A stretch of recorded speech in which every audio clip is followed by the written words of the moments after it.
Welcome back everyone.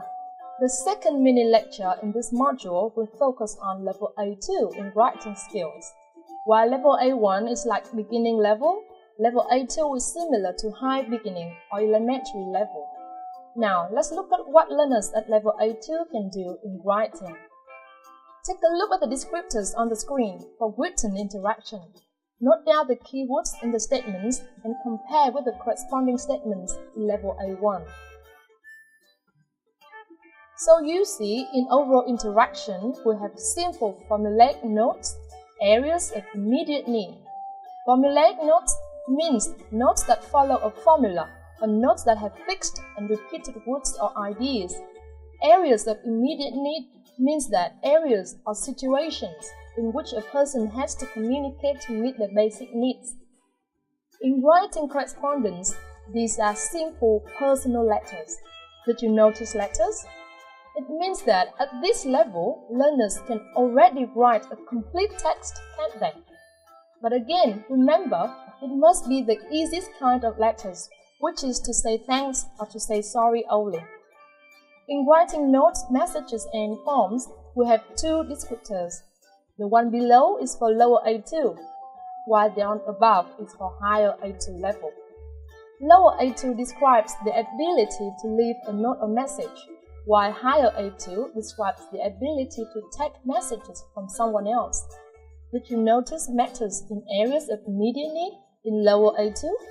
While in higher A2, this has become provided the learner can ask for repetition or reformulation, meaning the speaker repeats or explains in another way for the learner to understand. So, the topics of the interaction are wider, not just those that are directly related to the learner.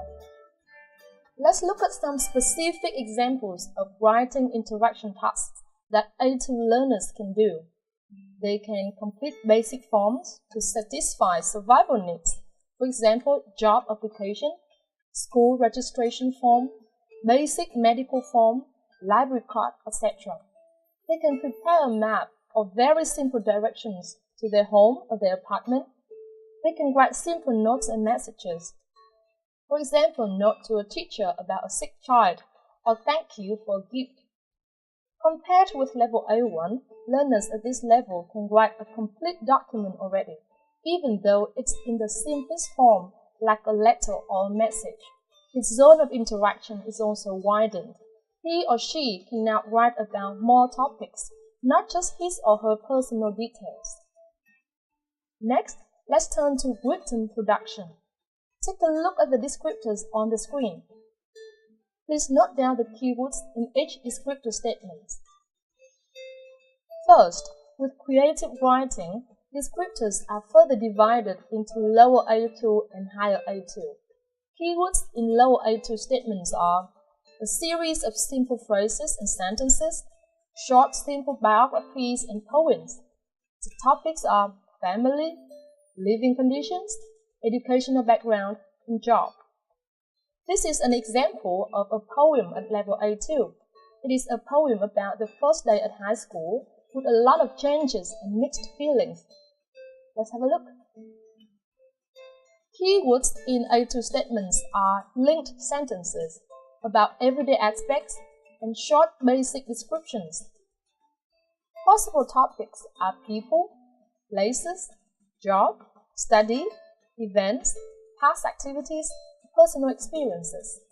It means that A2 learners can manage to write about many more topics now compared with A1, with simple connection between sentences, not single sentences only. Notice that we still don't have descriptors for writing reports and essays, as these texts are still too difficult for this level. Look at the table on the screen that summarizes level A2. The first column is functions, which is what A2 learners can do both by speaking and writing. You see some functions have appeared in level A1, such as describing habits and routines. They can write, on Sundays, I visit my grandmother. They can also write to describe people. Tim is tall and slim. Ling has long straight hair. They can write to describe things. It's green and it's made of plastic. It's small, round, and made of rubber. They can express obligation and necessity, like, we have to get home, Granddad is waiting for us. They can describe places. Edinburgh is the capital city of Scotland. It has lots of old buildings. It is famous for its castle and its architecture. They can describe past experiences and tell stories, like, last year I went to Spain for a walking holiday. Sometimes I stayed in local mountain hotels, and sometimes I slept in my tent. One evening I was far from any village, so I camped at the edge of a forest beside a small river. I ate some food and watched the sun go down. Okay, so these are things that learners can do at level A2. Can your students achieve this level yet? In the next video, we will look at some students' writing and assess whether these writings are at level A1 or A2. Goodbye and see you in the next video.